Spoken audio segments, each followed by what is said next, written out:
مسلمان ان پڑھ تو خود کیا، بے ایمان، بے روح، بے ضمیر، بے وقوف اور بے حس۔ تم جیسی پرلے درجے کی جاہل پڑھی لکھی گوار عورت کو جواب دینا ہم اپنی توہین سمجھتے ہیں۔ تمہاری جہالت کا اس سے بڑا ثبوت اور کیا ہوگا کہ تم آج بھی اپنے آپ کو مسلمان کہتی ہو، اور مسلمان ہو کر تم نے بھی تو تعلیم حاصل کی ہے، پھر مسلمانوں کی تحقیر و تذلیل کر کے تم اپنی جعلی مصنوعی عزت کو کیوں داؤں پر لگا رہی ہو؟ مسلمان اتنے برے ہیں اور تمہیں شرم محسوس ہو رہی ہے تو فوراً اپنا نام اور دھرم بدل کر سناتن دھرم قبول کر لو۔ بلا وجہ آپ مسلمانوں سے متعلق کڑتی جلتی ہیں۔ آپ ایک جمہوری ملک میں رہتی ہیں، آپ کو پوری آزادی ہے کہ آپ وسیم رضوی کی بہن بن جائیں۔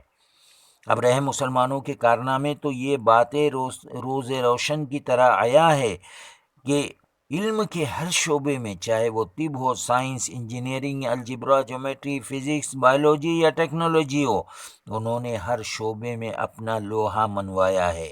اب اگر گدھ کو وٹوگل کو دن میں نظر نہ آئے تو اس میں سورج کا کیا قصور؟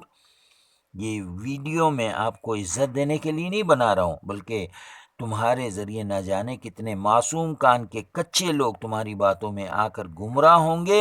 کم از کم میری تحقیق اور ان دلیلوں کے حوالے سے کہ مسلمان جاہل ان پڑھ گوار نہیں ہیں روشنی ملے۔ تم ہر روز مسلمانوں کے لیے مغلظات اور گالیاں بکتی ہو، ان پر جھوٹی تہمتیں لگاتی ہو، آئے دن ان پر حملہ کرتی ہو۔ اللہ کے یہاں تمہیں اس کا جواب اور حساب دینا ہوگا، تم بچ نہیں پاؤ گی۔ تمہارے منہ سے ٹٹی اگلنے سے مسلمانوں کا رتی برابر بھی کچھ نہیں بگڑے گا، برباد تمہاری دنیا و آخرت ہوگی۔ مومنوں اور اللہ کی معصوم، مظلوم، مجبور، مفلس بندوں کی تذلیل کا مطلب براہ راست اللہ کو چیلنج کرنا ہے، اس سے پنگا لینا ہے۔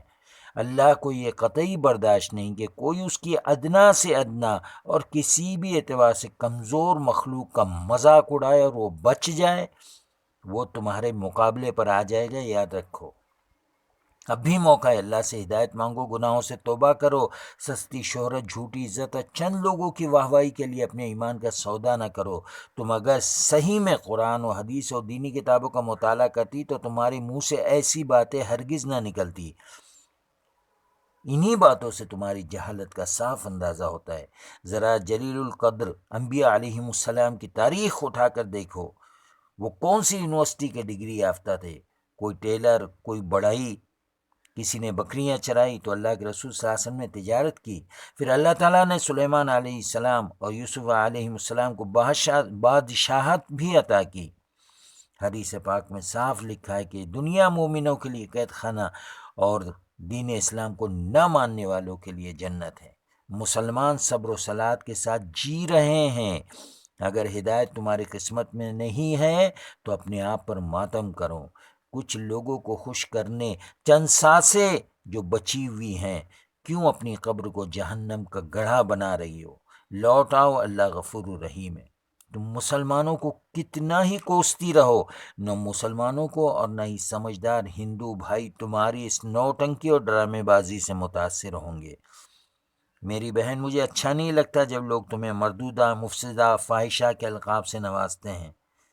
میری باتوں پر سنجیدگی سے غور کرو میری بہن، میں آپ کا دشمن نہیں، ویل وشر ہوں، آپ کے لیے دعا گو، آپ کا بھائی۔